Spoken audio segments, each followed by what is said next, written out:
zihagije umubiri ngo mbashe kurira ariko iyo mutima unezeza Imana ijya gusa roho yake kafurahi analiaka. mu minsi yose ibaho mu isi Siku zote zinakuwa kama dunia abantu bizihiza watu ambao wanasherehekea umunsi hii siku. Iyo munsi wonyine y'amagaciro mu rusengero Ndio siku mimi napatia kasamani mu kanisa. Ibindi byose ndaza kubera ko ari gahunda y'itorero Ingine yote nakuyaka chini programu ya kanisa ariko ibintu bijya binezeza. Lakini vitu vinanifurahisha umunsi wa Pasika. Ni siku ya Pasaka. Amen.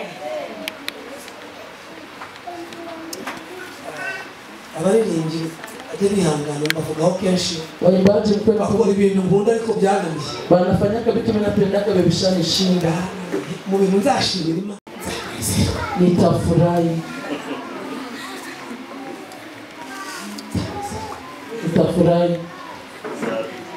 ari indirimbo nkunda kuri uyu munsi. Kuna nyimbo napendaka siku ya leo igivuga ngo Pasika yacu inasema Pasaka yetu ni igitwibutsa ni Pasaka yetu ndio inatukumbusha wenda iminota bambaye nigabemo munisaidie mtu amenipa nigabwe lakini satuye mu rwanda umwenda ukingirije ahera utabukamo kabiri basi nilikuwa patakatifu kama napili kusema na wewe kutwara ibitambo byawe nao bebe zabibu yako. Yesu ashimwe. Amen. Ndanezerewe muri iki gitondo nafurahi asubuhi leo kubera ko ngihumeka kwa maana ningali na pumzi ya wazima. Muri ngingo y'ibintu by'umugaragu ngo yatabaho Yesu ngo pandishe mwimbaji akasema angekuwa yeye Yesu ningekuwa wapi ariko ningekuwa wa nani? Ahantu tuvuka buriya abantu benshi ntibajya bibuka ukuntu bavuka mahali tunazaliwa watu wakumbuke fasi wametoka na kwenye wamefika. Ibyo byonyine wagirira Imana icyo ile yote ukaikumbuka unaweza kuwa narudishia Mungu utukufu. Musa bamubwira ngo nasubire kwa Farao wajye gutanga inkuru yuko Abisirayeli bagomba kuva kwa Farao. Kumwambia kurudia kwa Farao kutoka kwa Farao. Kuna neno aliambia Mungu. Yarabiye ngo njewe ndinde. Akamuuliza mie niko nani?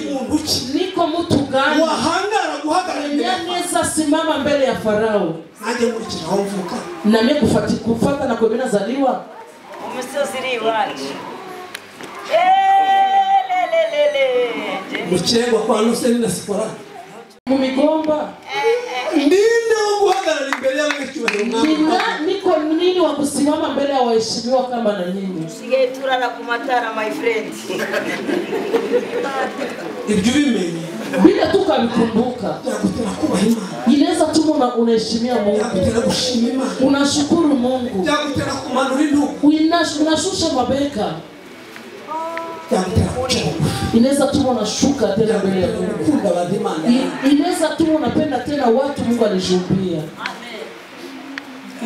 Satu yemo. Jenamba inkweto nzi kuzigurira.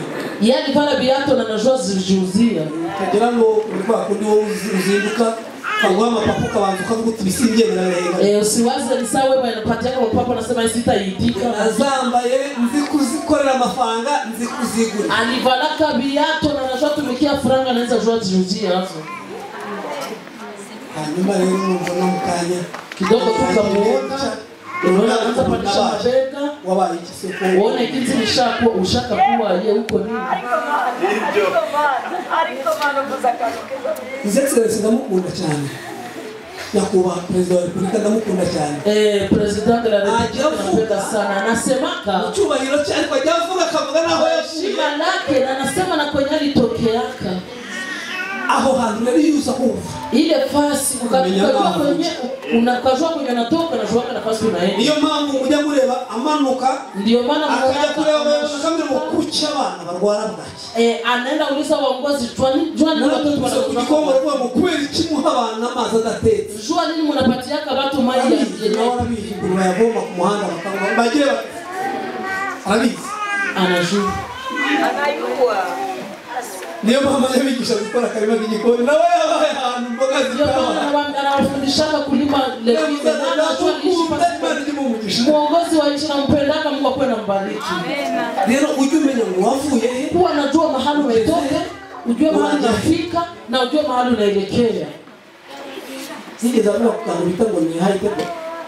Tugatable done. Akasema tukataka ile mahali ya wanawake kufuza kujua. Alikuwa anaenea mbali, anasikia afike pale. Na wewe twazile wanakule. Na sisi tulikuwa tunaona viatu mbali sana. Sasa wanapadi twaje. Unapadi anavana viatu wakati tunaenda mumisi. Ndio kimeto namba ya mbele zitwa Borneo. Nakumbuka viatu nilifanaka vya kwanza vinaitwa Borneo. Mama unazijua Borneo? Borneo na vishimo. Si sana Cambodia. Unafanana vile viatu na Cambodia.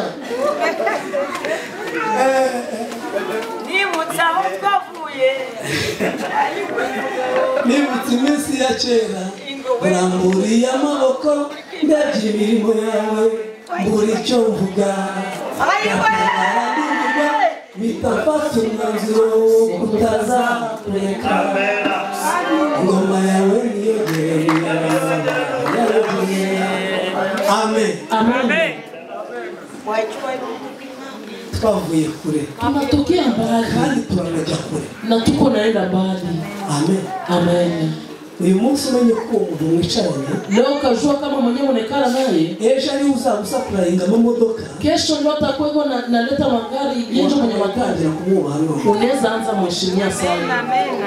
kubera ko rero Imana yaturemeye imirimo myiza Mungu alitumbia kazi nzuri tuyibemo tuyigendere sema tuishi ndani na tuyimurebera mu nkweto za sikwenda muonea mbele viatu venye anafanya uyimurebera muri fakosha sikwenda muonea tu usimuonea tu gizi yuko na muone uyimurebera muri tigana usikwenda muona tu muone gizi yuko na muone garukira rudilia pale murebe nk'umuntu umunsi wa muone saa mtu mwenye anaweza kufalia kitu murebe nk'umuntu wakuvana mu ruzi muone saa mwenye anaweza kutosha mumaini unatazama kandi ibyo bizagutera kuba Imana na itatuma kwa heshimu Mungu. Amen. Abakire bimugire ngo nabapfobeshe batajiri musiwaze nimewatia chini kukira ni byiza kupata tajiri ni mzuri Imana yabiteguriye abantu na Mungu amebitayarishia watu bivuze ngo nitumara kuyubaha kisha kumheshimu Mungu ingororano zacu malipo yetu ngo ni ubukire ni utajiri ni icyubahiro ni heshima. Mungu rero ni ibyacu twese ni vyetu hagira ngo ababicuza undi usiwaze niba ufite uyu munsi umenye ngo tajiri ibirenge bijya imbo kujya miguru iko naenda mbele. Mana igufasha ntabwo ari cyo nagira ngo tuganireho nuko tuongea ile nimetaka tu bila sashini nari nibutsa aho navuye nilikuwa nimekumbuka kweli nilitokea ntabwo mu byumba hamuko na isikia nyamu bazaliwa kumenya aho tuvuka kia kulipa kiraro cya Rushora cy'igiti kimwe numvura kizi nilisema kile kilalo nikasikia na kisho ngenda rero mu isoko rya Butsindo nare mu isoko rya Rukwete nare mu isoko rya Ndurumo niliingia mzile soko nare mu isoko rya Kabirizi aho hose nambuka kiraro cy'imigozi nilikuwa napita kwa ile nilikuwa navuka wewe ntarabaye ibyo kurya by'ingona n'imvubu juu kusema nisizama ni neema zaidi ya nyingine. Yesu ashimwe. Amen. Akagera nagaturiye imyaka igera muri 2 mwoga mu Mukagera wagira ngo ni inzu ntuwemo ikakuwa saa nyumba nyingine ishikana n'imvubu n'ingona nilikuwa nakutana na mfumo na vingine vitu ngali napumua. Yesu ibyo byonyine nijyanira gushima Imana ile yo peke haisi ndiye shukuru Mungu mie niko nani tumara kumenya ibyo gusimirwa no kuhari ukisha jua bile tosheka ginze tunga nilalisha mbabwiri banga naacha niwaambie siri niba ushaka kwa mateka hinduka ukataka tu historia ibadilike ya kesho ireba uko ngukuri jione gizi huko unategura masengesho wakatarisha maombi ntuzaze uje gusaba Imana usipie omba Mungu kitu jutu naombaka kila siku uzaze uje gushimira Imana ukuyake umeshukuru Mungu gizi huko umare tatu iyo azapanguza imare wonari ijambo Imana umaliza siku tatu kwa nabii Mungu uzayibwira ngo ndagushimira wewe papa na mama bahura bakambi asante Julie ruhusu babangu na mamangu hanyuma urabyemera mvukira hahandi ndarerwa nikazaliwa pale ile fasi urabyemera mbaho nambari weto ukakubali nikivala viatu ibyo byose Mana mbikuye hamwe ndagushimira yote na kushukuru hanyuma niba hari agaciro yaguhaye kama kufanya Mungu alikupatia uyibwire ngo ndagushimira kuya utolee Mungu sadaka utolee mama bebe reka mwibutsa ahantu nashimye Imana kabona ko muye gushima mabebe no mashimira ari bihari umunsi bahorera ibiro 50 by'ibishimbo muri covid. Siku bali nimebesha 50 kilo ya maharage mu covid. Ibiro 50 muri covid mtu alinitia kwa 50 kilo ya banano hepfo kuri petit. Nikaitosha hapa chini kupendana kako. Nikaifikisha kule Lukaruko. Ngeze kumsiti bya Mungu rashize zikitaza. Nifika kumoskia bya nikasikia nikakala kule maharage nikasinzia. Ndongera ndabyikorera ndanyeze mu nzu mbikubisha mbikira gisina shobora kumuvuga. Sasa nilibiangusha chini nikafika kwangu nikasinzia. Igihe amarira yarari kugwa ile siku machozi ilikuwa natoka. Ngo narindi kubwira Imana kucyo nyikoresha. Sikuwa naambia Mungu jua nini ulinibebesha. Nagushimiye kuma ibyo kurya bizaniye mu muryango s'ibikanye. Umenipa chakula. Ndashima mbere yo numva n'ubibasha kumeza. Nijambo rimwe bivuga ndagushima kuma ibyo kurya bizaniye mu muryango kugeza covid nani. Asante kunipa chakula nyewe watu wangu watakula. Niba ngiye nagize imbaraga mu ndagutse mbere y'Imana. Siku nilisikia nguvu n'icyo gihe. Ni ile siku. Kubera ko nabyikore ngenda nagendaga mvuga. Ejo nilivamile maharage nikaenda niko nasema. Ngiye mvuga ni Imana ngewe ndinde wo guhabwa 50 by'ubuntu. Nikasema ni nani wa kupewa 50 kilo ya bure yabanuzishe. Ntabwo babingurishije habanuzishe maharage. Uwo muntu twavukanye muri mwene wacu ziribazo ndamuzo kuzaliwa na sana musuya ibiro 50. Nilimutelea akanipa 50 kilo. 12 abagenda bagiye bakwenda bafite yashizemo dufana na tona dutana. Ariko nabuze uwo wangu yikorere nikakosa kuambia sema hapo kugira ngo nanjye mbona umwanya wo kugenda mvugana n'Imana. Ilikuwa wakati ya kwenda niko naongea na Mungu. Ndio kama Imana gushimiye. Mungu asante. Ndagushimiye ko umbirije byabo no muryango. Asante umenipa chakula. Mbegeza mu rugo nikafikisha kwa mama vugisha kuri mbere y'abantu n'imbere semesha kweli mbele ya watu. Wigeze usonza muri covid? Ulisikia njala mu covid? Wigeze ujya kubwira umuntu ngo mfashe? Ulienda ambia Mungu mtu nisaidie? Imana itanga ibiryo rero. Mungu mwenyewe anapeleka chakula. Kabikorera umugabo ushobora no kabizamura ari hamburu. Anaibebesha mwanaume mwenye heshima. Ikigambiriye. Anakwake iko na mpango yake. Amen. Amen. Mana wangu. Mana wangu. Aho wangu. Aho wangu. Aho wangu.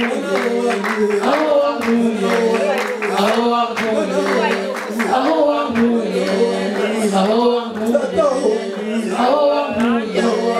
Aho wangu.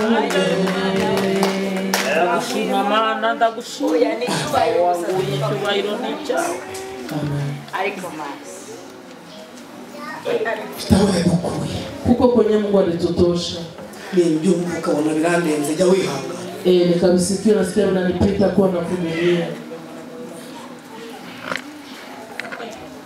Reka dusome ijambo ry'Imana. Acha tusome neno la Mungu. Iboneka mu gitabo cyo Kuva, kitabu cya Kutoka, ibice 12, sura 12, ku murongo wa mbere, tutanzia ku mstari wa kwanza, tugeze ku murongo wa 14 hadi mstari ya 14. Tusome mu izina rya Yesu. Amen. Uwiteka abwira Mose na Aroni mu gihugu cya Egiputa ati, uku kwezi kuzababere imfura y'amezi, kuzababere ukwezi kwa mbere mu myaka.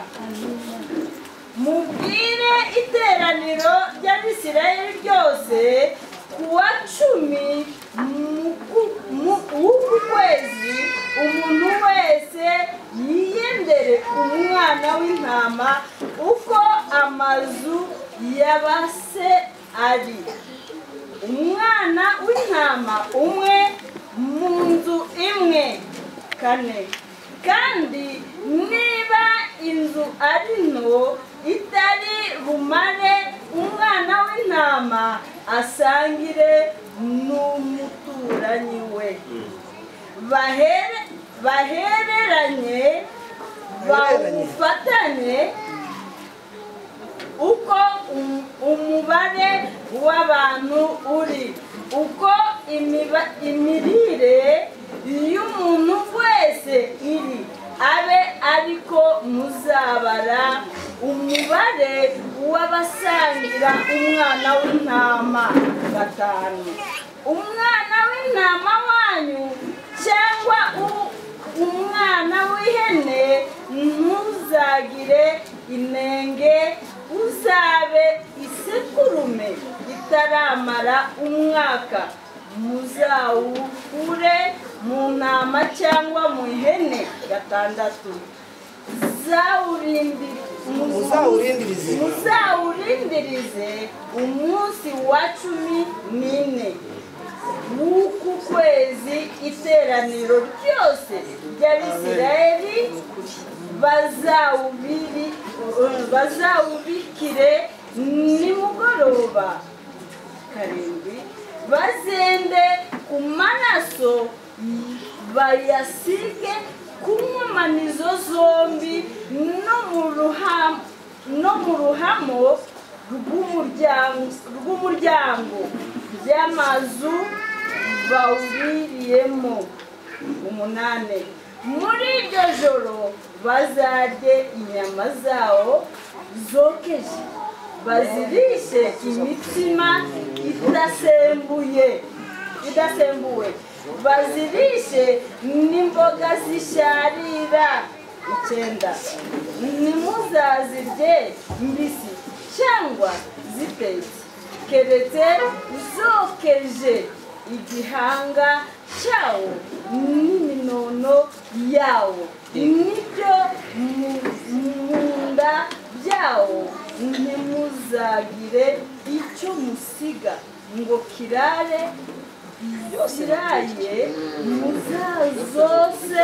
muzazose uku abe ariko muzazirya, muzazirye mukenyeye, mukwesa inkweto, mwitwaje inkoni, muzazirye vuba vuba. Iyo niyo Pasika y'Uwiteka.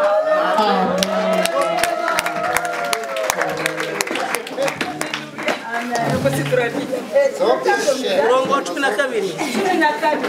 Kuko muri iryo joro nzanyura mu gihugu cya Egiputa, nkica abana b'imfura bose bo mu gihugu cya Egiputa, imfura z'abantu n'uburiza bw'amatungo n'imana z'abanyegiputa zose. Nzasoza amateka nziciriye aho ndi Uwiteka. Amen.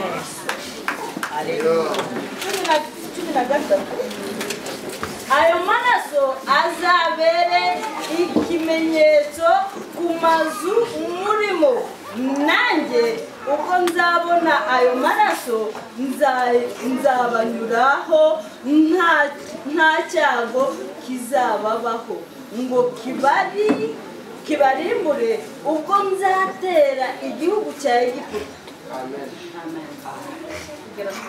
Haleluya. Haleluya. Imana iguhe umugisha. Ndagira ngo tuganire kuri aya magambo. Nataka tuongee kwa hii maneno.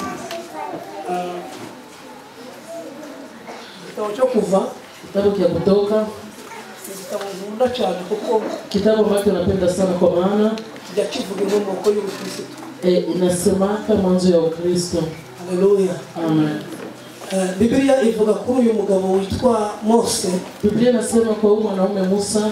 Uyu mugabo ndamukunda cyane kuko agira ishyaka. Huyu mwanaume nampenda sana kwa maana anakuwa na bidii. Mose uyu nguyu igihe yari kwa Farao, huyu Musa wakati baramutoranije ameze neza, iko mzuri, ndetse ateganywa gusimbura Farao. Alikuwa yari afite icyubahiro gihagije, alikuwa na heshima kubwa, ariko ijambo ryanejeje kuri Mose. Lakini neno ambalo lilifurahisha kwa ajili ya Musa, yabonye ngo iby'abanyegiputa batunze byose, akaona benye wa Misri bako nabyo byote, n'ubwami bwabo bwose, na ufalme yao yote, atabihwanisha, akasema haizi no kurenganwa n'ubwoko bw'Imana, na kuteseka na taifa la Mungu.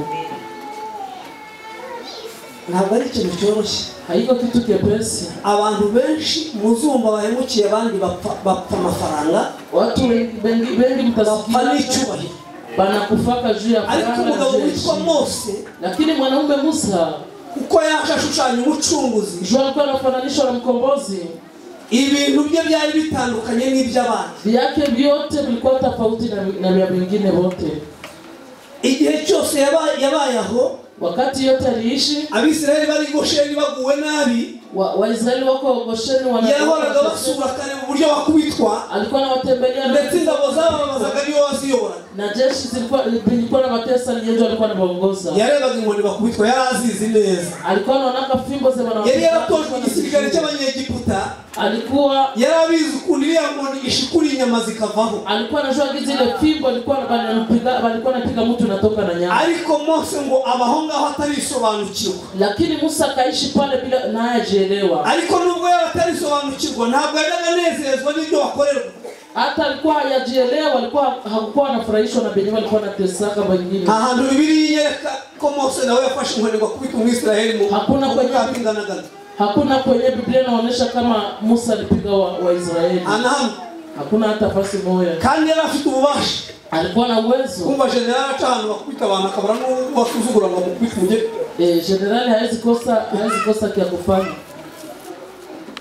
Mose akomeza kubaho hantu areba ibyo bakorerwa, areba iterambere bazana. Musa akaendelea kuona biote na mateso yako na batesa. Baravuga ngo n'umugani cy'Ikinyarwanda ngo akamasa kazacira kazivuka. Mose yataza kurerwa kwa Farao. Musa abangemlelea kwa Farao. Na makuru yari kumenya yarengera Abisirayeli. Hangejua habari ya kusaidia wa Israeli. Abanyarwanda nabo baca umugani ngo Wanyarwanda wanakataka mfano. Ngo inkoko y'inyabugingo cyangwa inkware y'inyabugingo. Ngo irokokera mu ishyamba ry'uwihiga. Uhai. Huku ya uhai. Mu itongo ry'uwihiga. Kwa mwenye alikuwa na ibyo byabayeho mu Rwanda ntabwo bikiri umugani ahubwo twarabibonye n'amaso. Umuntu yafataga abana 10 akabashyira mu nzu akajya hanze akica wase n'abanyina. Mtu alikuwa anakamata watoto 10 anaweka mu nyumba anatoka nje anaenda kunyaga inyama zazo akazigaburira abana yahishe. Izo ni za nkware z'inyabugingo zikirira mu itongo y'uzihiga. Yesu ashimwe. Mose nawe yabayeho aliishi itegeko riratanga ngo bice abana b'abahungu. Sheria ikasema waue watoto wa wanaume, ariko waravuka ntiyapfa. Lakini yakazaliwa hakufa. Bamubohera kato bajugunya hantu. Wakamtengenezea kakitunga wakakapicha pasi. Amazi yakaba yakinjiramo ngo nawagendane n'abandi. Kitunga kusema ende na wengine. Umukobwa wa Farao amaze kurya ifiriti imeze neza. Binti ya Farao cyosheri kiraza ajya gukaraba. Akasikia kifukuto akaenda nawa. Akihagera abona umwana uteye imbabazi. Alipofika akaona mtoto mzuri. Haleluya. Amen. Buriya duteye imbabazi nuko mutabizi. Tunaleta huruma. Ngo yasanze twigaragura mu iva. Alikuta tuko na ngo turebe ngo bona turabo kubengukwa. Sali tuona kaona tunapendeza. Ngo aradukarabya dukuraho iva. Akatuosha akatutosha uzaho. Bango nitubeho. Kisha akasema tuishi. Niyo mpamvu muungano mchamuri litera. Ndio maana mko wapata hivi mwaimu kutana. Amen. Amen. Tuteye imbabazi rero. Tunaleta huruma kabisa. Kukwanga ujumugirite oya. Ntabwo uzukuru na imbabazi. Mwenye anakukatalaka kwa anamwambia sema hapana, haujua jinsi nini naleta huruma. Amen. Amen. Turabigiciro. Tuko batu ya samani kubwa mbele ya macho ya Mungu. Ijuru n'abaririmo bafite amatsiko yo kureba abantu. Mbingu na beba naishi bako bameze nkatwe. Na curiosity ya kuona watu bako sasi. Bambari mweteja tukazibura. Beba nafana viatu wala tunakosa. Ijuru bafite amatsiko yo kureba abantu. Lakini mbinguni wanachunga kuona wale watu.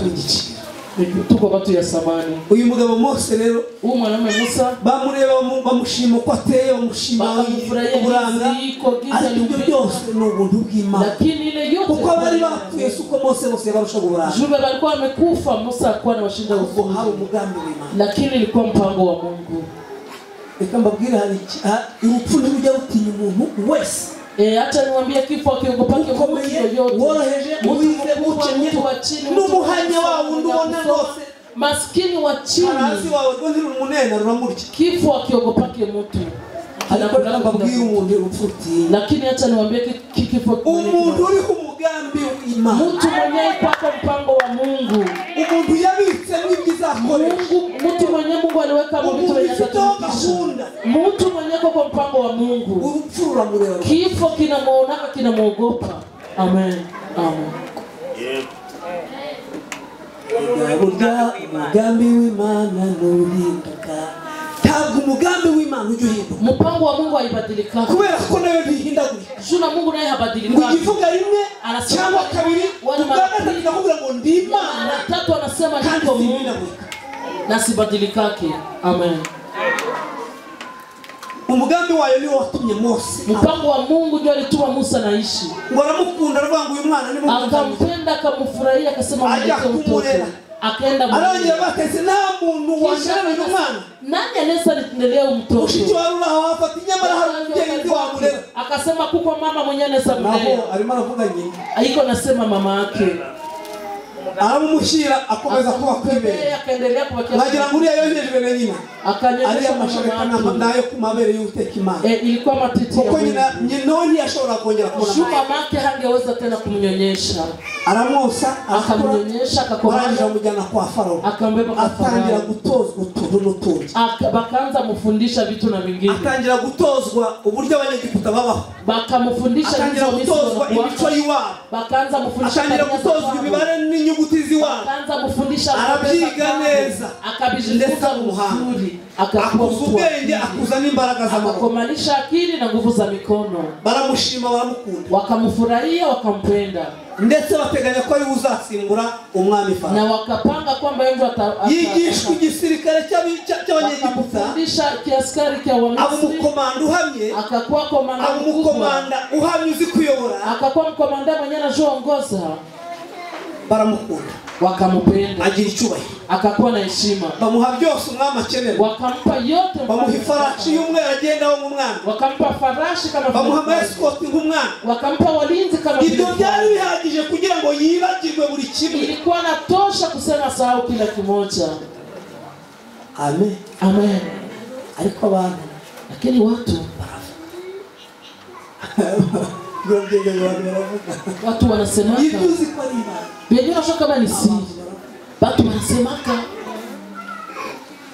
bagenda bahivisa bakaanza kwa nasema siri mu Israeli. Unajua kama uko mu Israeli alichamazi aho yavuye akabizarau mahali alizaliwa gani Gikoma Ngoma ni gutumwite n'ubundi bwo anje neza sema niko mwingine kabila barakomeza bakaendelea kubisema.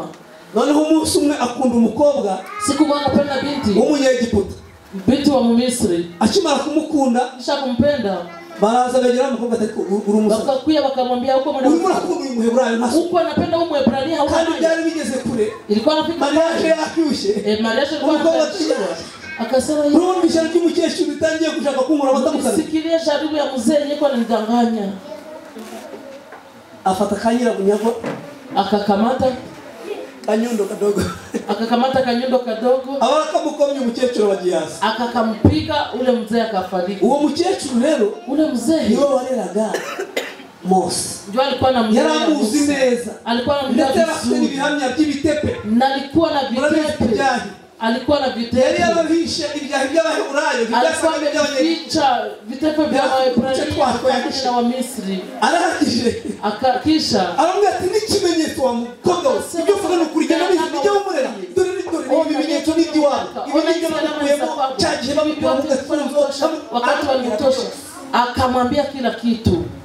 Umukobwa ati ibi ni bimenyekana simba ntirongowe kandi ibi ni igikoma ikajulikana sitaondoa tena na niko mheshimiwa akamara kwica kisha kumuua yiruka nkabwira Mose afata kwa kwahe ajya kutubwira Mose atubwira kimbia na burya kandi umuntu mwishe yarimo avuga ngo Umuhebrayo kandi dore bihamya yarikunyereka byajya kwa nanionyesha njoo Mose mu matwi Musa bikaingia kwa masikio yako mu matwi si biko naingia mu masikio yako bagiye bavuga Imana neza bakwe nasema Mungu bavuga n'amateka y'ijuru bakasema nawe bikagwa mu matwi nawe binaingia mu masikio ukamenya uri unajua uko nani.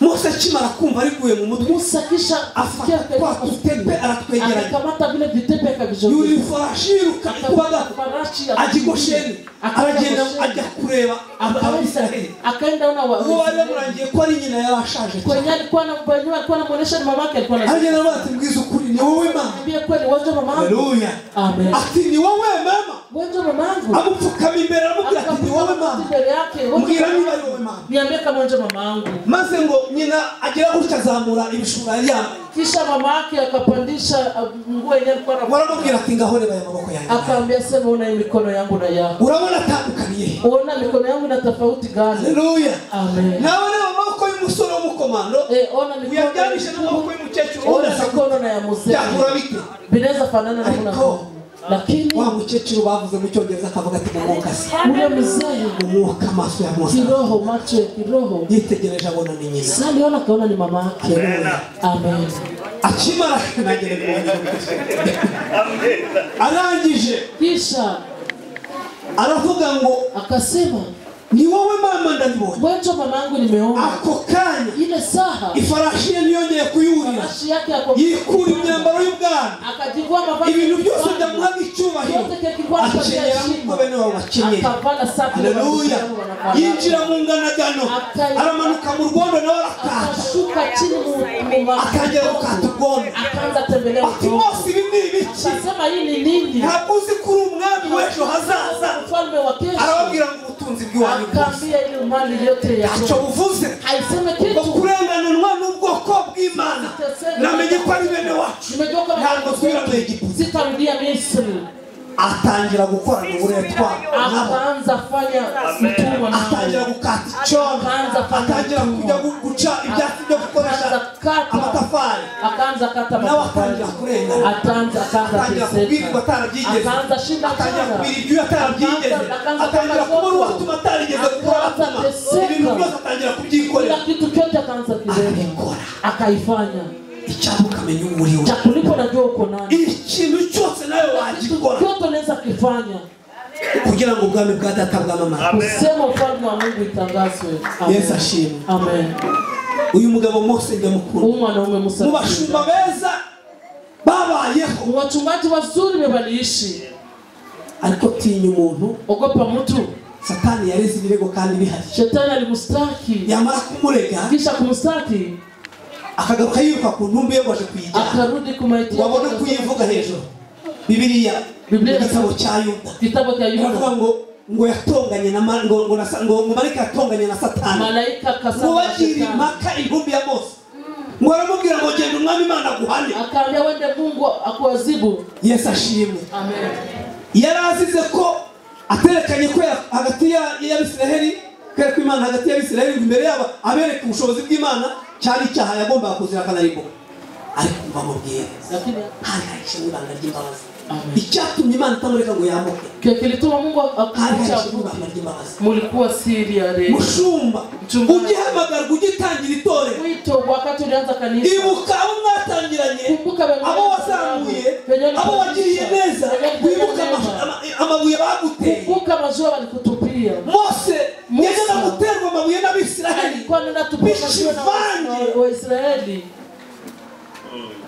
bahiye uruhande rumwe balidungula upande mmoja badakizwa neza yeye hawaokokake mzuri mu mbaraga yahawe akabavuma mu nguvu zenye alipewa akawalaani agacibwa nijoro ana Imana ibibonye Mungu sana biona iramubwira ngo sinjya mbesha akaambia sisemake bongo tegereze ibyo nagusezeranije ona benyani ngibiriya byose ile njoo vile vyote ngibiriya ariko ntuzajyayo lakini hautaingia Mose yibwiye ko ari igihano cy'uko yakubise kabiri Musa aliwaza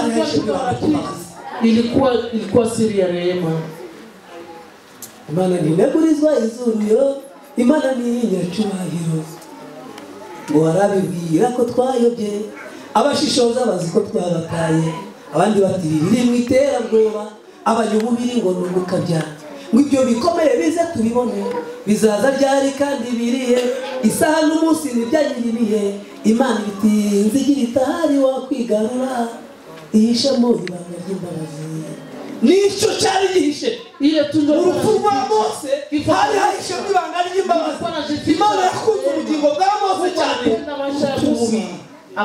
acha niangamize nzareba ubundi bwoko nitaumba ingine taifa Mose ahindukira Imana Musa akageukia Mungu Mose yihanishije Imana Musa akageukia Mungu abwira Imana ati Imana koko Mungu kweli abanyagiputa bazumva iyo nkuru Wamisri wenye watasikia hii habari bazagira ngo uri Imana isezeranye n'isohoze Watasema uko Mungu mwenye naye. Bazagira ngo Imana y'inyantegenye. Watasema uko Mungu mzaifu. Bagira ngo Imana bakazagira ngo Imana itazi kwihangana. Watasema uko Mungu mwenye avumili yake. Mose arayibwira igeze inavuga. Musa akamwambia, Mungu akasema ndio.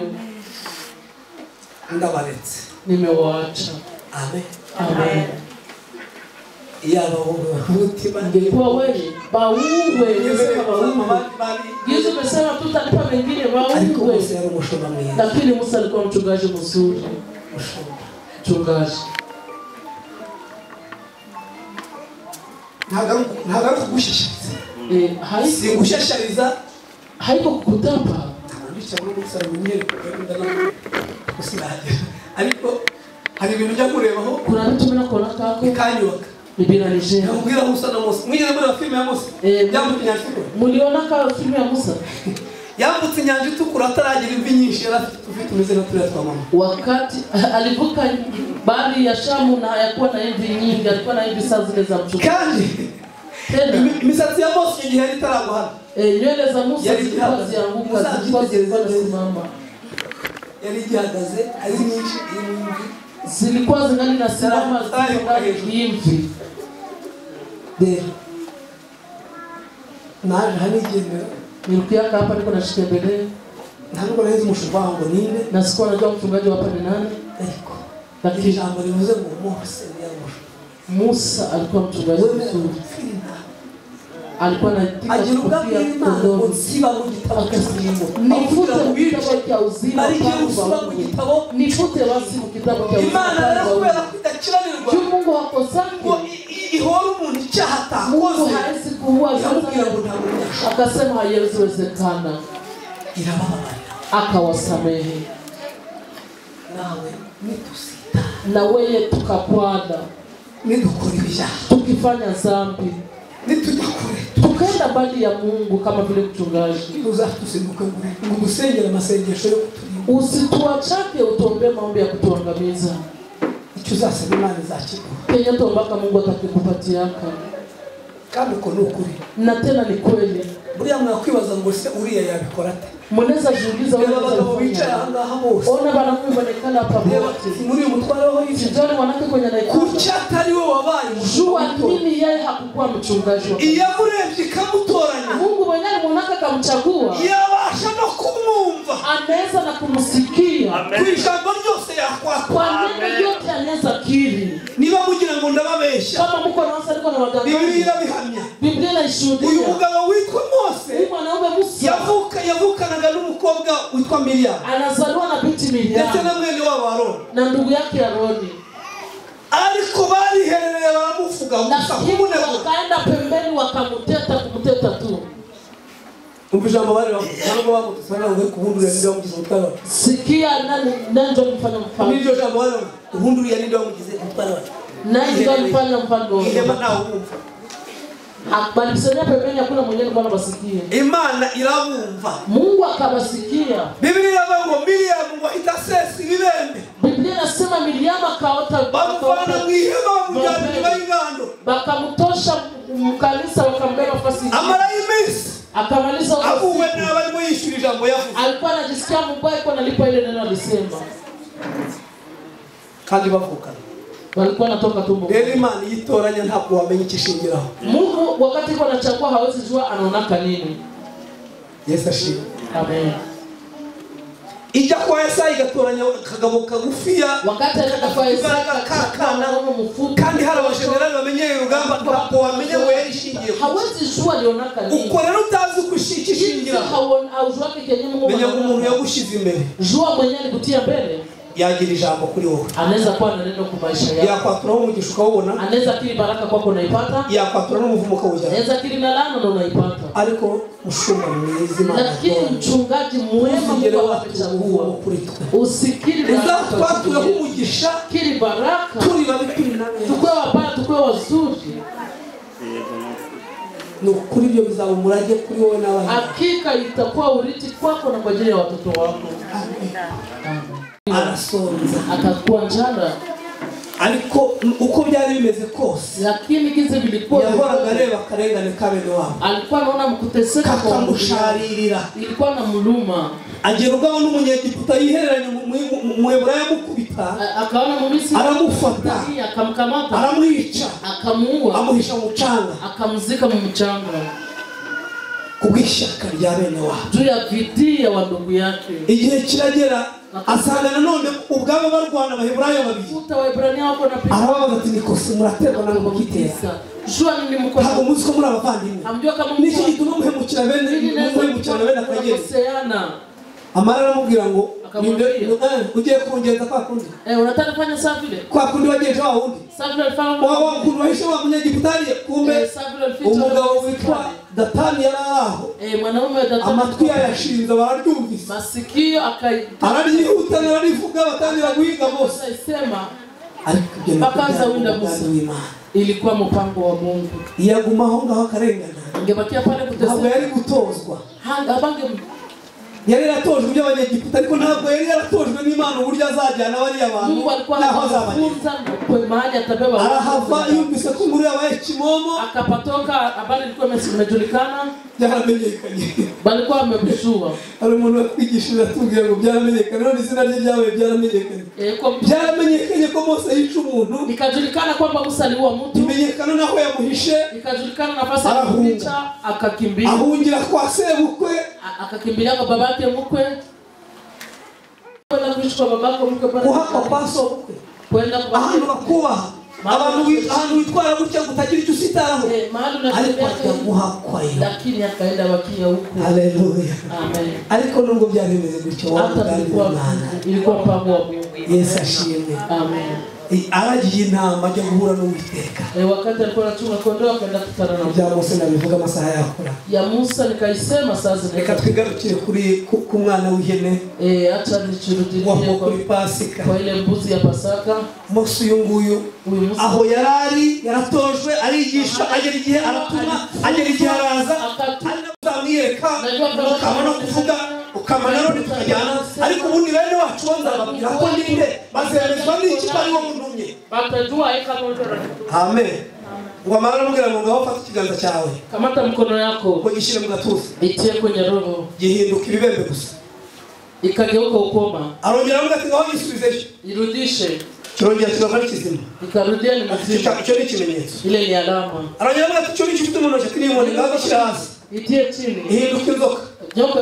arongera ati ngaho yifata akaikamata amwe gugenda nzabana nawe wende nitakuwa pamoja amen amen asubiyeyo byari bikomeye kandi yarageze mu zamukuru wa nguvu ariko umugambi w'Imana kubera ko wari uri muri mpango wa Mungu yashoboraga gupfa umugambi w'Imana udasohoye hangekufa na mpango wa Mungu nishaka kubabwira iby'umugambi w'Imana pale nilikuwa nataka kuambia mpango wa aragenda imbere ya Farao aramubwira Farao atinya kumukoza w'intoki kandi afite Farao ogopa kumkoza kandi afite icyaha yasize akoze alikuwa anasema kandi yaramuzi neza alikuwa anamjua vizuri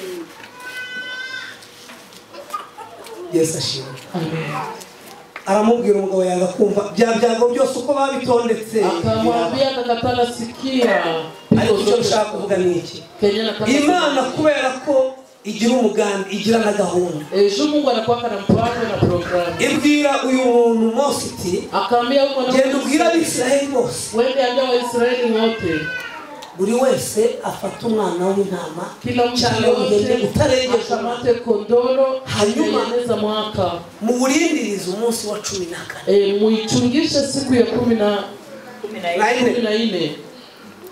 ngo icyo gihe baritegura ile siku wakajitayarisha Imana iramubwira ngo noneho nibamara kubaga uwo mwana w'intama kisha kuchinja ule mtoto wa kondoo amaraso ntuzayamenya hasi kama msimuze kila mtu yote aiweke ureza murabyumva gute kuyatega kila mtu yote akayabika mu kintu kila mtu atege yote ile damu arangije ngo ayo maraso kisha ile damu arambwira ngo muzayasige ku ruhamo rw'umuryango muipakale ku ruhamo rw'umuryango ni hariya mureba hariya muri cadre kuipakala kuleto ya mlango ngo no ku nkomanizo z'imiryango na pale ku mwanzo ya milango ngo kubera ko ngo azababera ikimenyetso. Juu ile damu itakuwa alama. Reka mbabwire gucungurwa k'umuntu ni ngombwa kwameneka amaraso. Kukombolewa kwa mtu ni ile wakati cyari igihe cyo gucungurwa kw'Abisiraheli. Ilikuwa wakati ya kukombolewa ya Israeli. Kumeneka amaraso. Ingepaswa mwangike damu. Hanyuma amaraso akabikimenyetso. Kisha ile damu inakuwa alama. Kubera ko Imana yari irahiye ko igiye kohereza marayika w'Imana akanyura mu Egiputa akica abana bose b'imfura. Anaua watoto wote wa kwanza. Yarije guhora inzigo. Alikuwa anakuya lipa. Alikuwa anakuya lipia kisasa. Amen. Yarije guhora inzigo. Alikuwa anakuya lipa. Y'abana bishwe igihe Mose yahigwaga akajya gufunga. Wakati wa Musa balikufa. Abantu babo guhora no kuwiteka nukagira ngo irazi kabireba gusa wowe. Mungu guhora. Mungu akakusika utojwe neza. Analipa kandi ngota ndigera gusa. Mungu anajua lipa. Maze ngo aramanuka akashuka aza mu gicu akakuya akatakata mu mazu y'Abanyegiputa yagera ku ruhamo rw'umuryango rusize amaraso marayika agatangwa yasanga hadasize amaraso akabanika anawaangamiza. Imiborogo iraba kukakuwa kilio amarira nk'ayandi yarashe bakaanza lia kama vile barayarira nabo bananirwa guhora wakalia wakakatana nyamazi yewe no nibwama hari uburinzi bwinshi na kufamba kwa yinjira ku muhungu wa Farao. Malaika kaingia akagusa kijana wa Farao amurambika ku butaka akamlalisha chini kwa udongo. Yesu ashimwe. Amen. Abisirayeli bari batuje nta rusa. Wa Misri mahali wapo walikuwa walikuwa nakula inyama z'umwana w'intama, nyama za mwana kondoo, imboga z'ishari, walikuwa nazikula na mboga za uchungu, ikimenyetso cy'imibabaro ibaho, alama ya mateso. Arabwirwa ngo n'ibinono, bakasema hata minono n'uruhu n'umutwe n'amara ntihazagira icyo basiga, ubwo bazabona bigiye gusigara ngo bazabijyane ku cyotero cy'imibavu ngo babyosereze Uwiteka. Tuatie Mungu. Haleluya. Bavuza akanyama kokeje mbona abantu batangiye balisema nyama ya kuchomewa ikaona watu wanayo. Nekababwire aba bantu bacungujwe igiciro cyinshi, wamekombolewa na thamani nyingi. Izo hene zabaye ikimenyetso cy'amaraso, ariko icyakurikiyeho ni ikimenyetso cy'amaraso y'abantu. Fata ilikuwa damu ya watu. Kwa Egiputa bacura imiborogo, Misri wakalia, Mose ntiyagomba kuvaho, Musa hangepaswa kutoka pale. Ariko arangiye asohoka abwira Farao ati none kisha katoka kaambia nubwo ntabwo urava kwizima, hawayasikia paka ntabwo ushobora kurekura abantu b'Imana bakagenda, hawezi achilia watu wa Mungu wanaenda. Ati asole njye barekure n'ibintu mudukorera undatura hauna hana benye mnatufanyia. Ati noneho ntagenda abagore n'abana abagabo musigare. Mose ati nta nakanono kuzagusiga, bana mke na watoto waende nta n'urwa kuzasiga. Musa akaambia hakuna hata kitu cyo cyasobanura ko n'ibinono biribwa. Ilikuwa nasema kama na milionera nta kintu na kimwe tugusigira, hakuna turekure tujye gukorera Imana yacu, tuachilie twende tumikia Mungu wetu, Mana ya Bisiraheli. Mose Farao arebye ibimubayeho, Musa aliona bibi namfikia, abati ngaho mugende mumvira, akasema mwende mtoke hapa. Ayo baragenda muze. Hari abantu rero bajya baza ku cinege abandi, kuko watu wanakiabu basangaho bakakubwira ati iki gikindi ko gihegeze, anakwambia sasa ona ibindi gikorwa nini basanga washizemo ati nta soni, ntabwo uzi ko rangete ziba, muna haya mushoga rangete ziba, none uko nguko abantu babaye, ndio vile watu wanakuwaka bacinega abandi, baraza babwira Farao ati nta soni, bakauliza kabisa ubukungu bwose twari dufite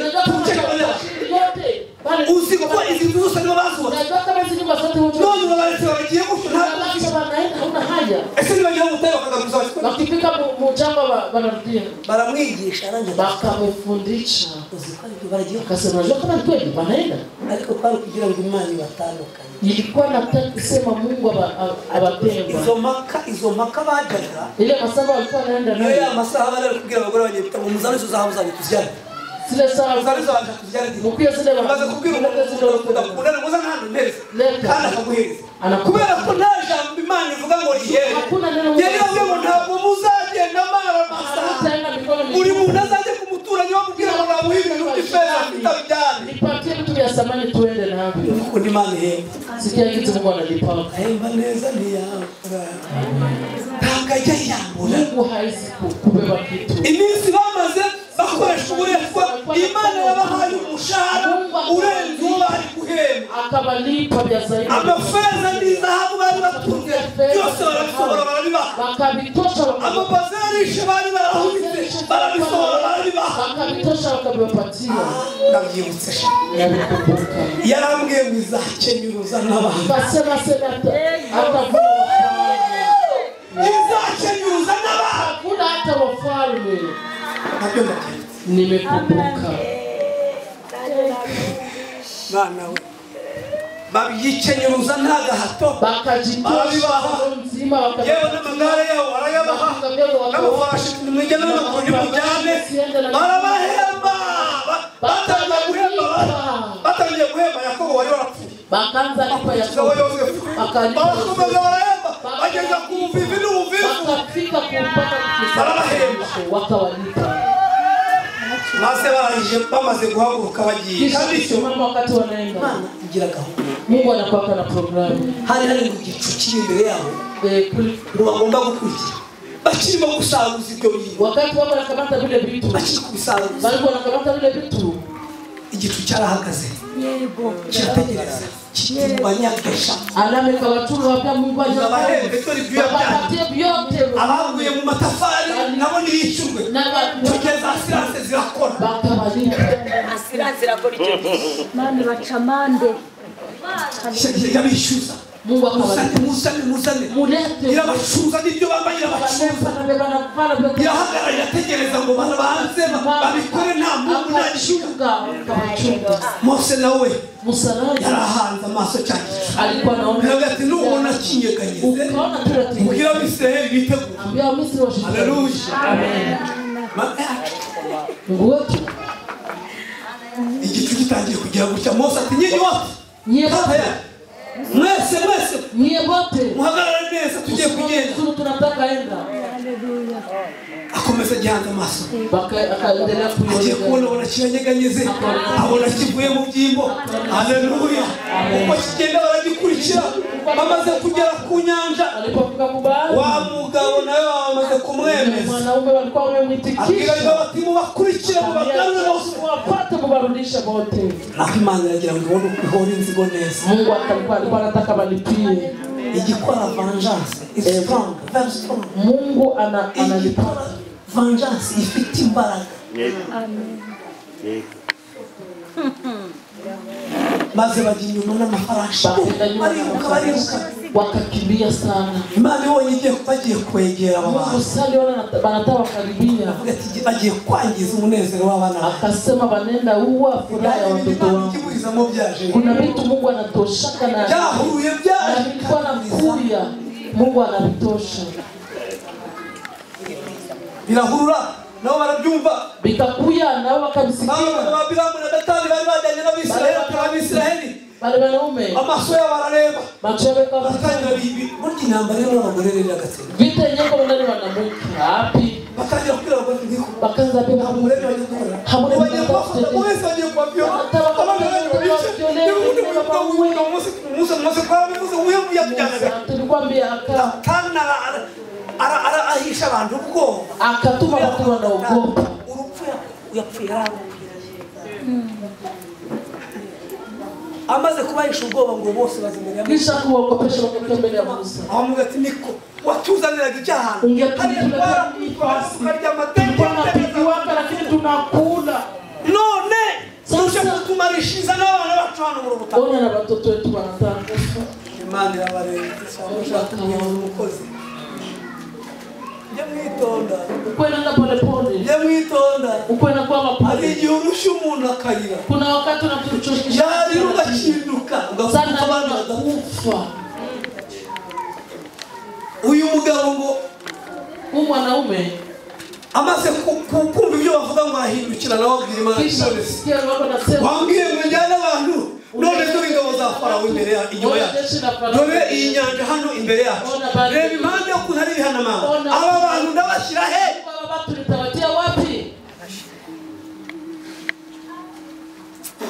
Mana byagiye kugenda Mungu akusaidia maze uyibura cyane kisha Mungu akabadili imbere ya Mose na Israeli akaitosha mbele ya Musa kinyuma akaitia igiteraniro ry'Abisirayeli nyuma ijya hagati y'Abanyegiputa n'Abisirayeli. Abisirayeli bakomeza kugenda uruhande umucyo bagenda bareba bakaenda uruhande hahinduka umwijima gukorwa njia ya Misri kwa umwijima gukorwa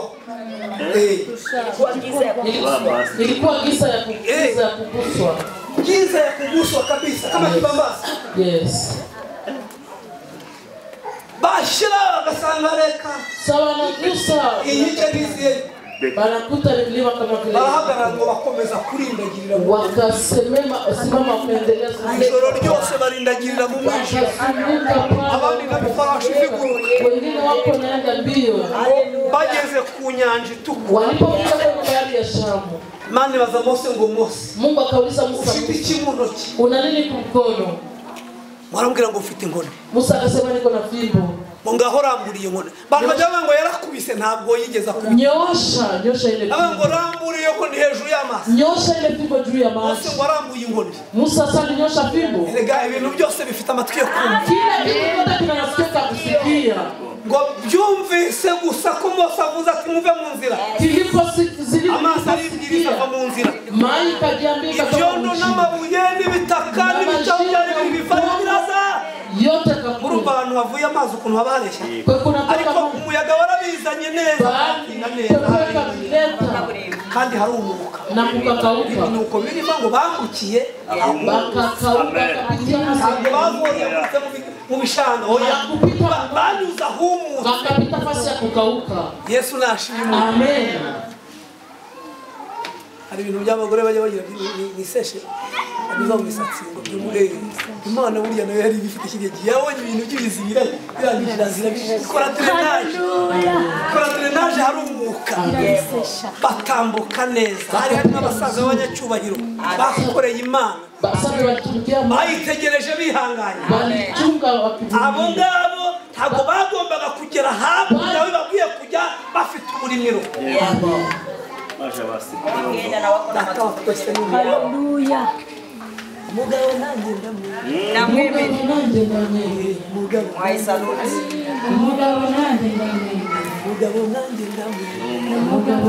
n'umugabo nanjye ni mwanaume hata mimi n'abatari baramwemera Yesu ashimwe Amen. ngo bageze hakurya walipofika abantu bajya baririmba bakagira ngo ni ibintu ntabwo bizarangirira habitaishia hapa kwambia kweli habitaishia hapa ibi bintu tubamo ntabwo bizarangira hivi vitu vya tunakuweka ndani habitaishia hapa habitaishia hapa igihe ntabwo nzakubita araba ngo birebe Sibyo byose. Cyane. ntabwo nzapfa Zabirisha amaso. urabivuga ukumva kubera ko umubiri wemewe gupfa ukagira ngo hari n'uzahindurwa uko watabadilishwa tutabadilishwa tufanane na Yesu. tutabadilishwa gupfa kucyera ko tubona umumodo twara agaserekeza ibintu bibe ntabwo yajana iminsi nakajya ariko babwire ibi byose mubona nk'inenge iyo atawa twese yabiciriyeho iteka Yego. ushaka ubucumbagira ushaka ubukuru amaguru ushaka inenge yose ufite data wa twese yayiciriyeho Amen. niyo mpamvu yanze ko Abisirayeli basitara ndio maana nikatara Waisraeli wa kwanza kugera hakurya ahantu bagiye gutaramana nayo ahantu igiye kubagaburira batahanze batangiye no kuvura ibisebe byo kuwatunza vidonda hapana yaharinganiza akapatengeneza kurowe ngo nza kujya imbere nitakwenda mbele kuro Imana yacu izatujya imbere n'ahataringaniye kuweka kutengeneza kabona bikomeye ngo ugire ngo nuko bizahora usione vitu biko kufuaza vitawakia inzara nicyo gikangisho Satani asigaranye hii vitisho urupfu nicyo asigaranye ni vitisho data wa twese rero kuko ari umuhanga baba yohereje umwana we akamtuma mwanake wa undi wabambwe ngo tubambure ule ambaye akabaza ngo tubabarirwe akagirwa nkana ngo tubone umuntu wabanze ace urupfu amazi arukoremo inzira aifanye njia kandi ajya mu bugingo na kwenda kwa uzima wa milele. Biblia inasema kwamba kila kiumbe chote Biblia inavuga ngo kiremwa cyose kaonja mauti kizumvuruke na wakati wa kubadilishwa mwili nige cyo guhindurwa azaba gusogogera.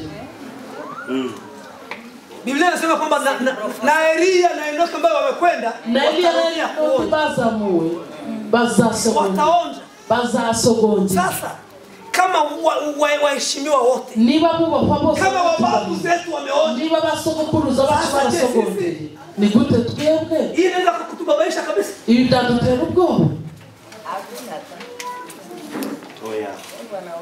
ngo niki cyagereranywa nini neza linganisho na upendo wa Mungu cyangwa niki cyadutandukanya n'urukundo wala ni nini neza tutenga na upendo wa Mungu ni kifo ni njaa ni imibabaro y'igihwanyi ni mateso ngo idakwiye kugereranywa n'ubwiza tuzayishura ambayo sifananishwa na penye tutaona. Twikomereze kwa Musa Tuendelee kwa Musa. ngo bashimara kwambuka kisha kuvuka bakuye ikirenge mu mazi walipotosha mguu mu maji umubyeyi witwa Miriam mzazi Miriam yarayoboraga Rwanda akwa na ngozi ya kosa Rwanda ngo atera indirimbo y'amazamu akatuma nyimbo kandi nta muntu bari barayirepetanye hakuna mwenye alifanya repetition. Biblia inambira ngo Abisiraheli bose barayikiriza Biblia inasema Waisraeli wote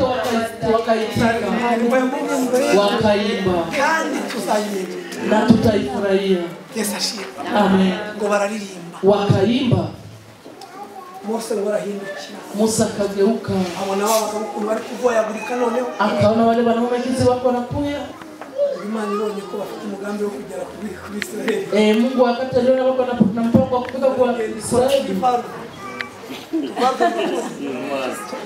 Fungura mara. Tufungura umwuka wa mukinyabiziga. Akagusa kushira mu magare. Muzika isha farashi yakurura ikigaraho kugira ngo farashi pale kwa kinga na kata. Biblia ngo bitangira gukururuka kinga zikaanza tembea pole pole. Ngo biruhije kugira ngo nagasaza kari gasigaye. Usema na mzee alikuwa anabakia naye avuke. Erega hari igihe tuzashira impundu. Kuna wakati tutapumzika. Kuna wakati tutapumzika.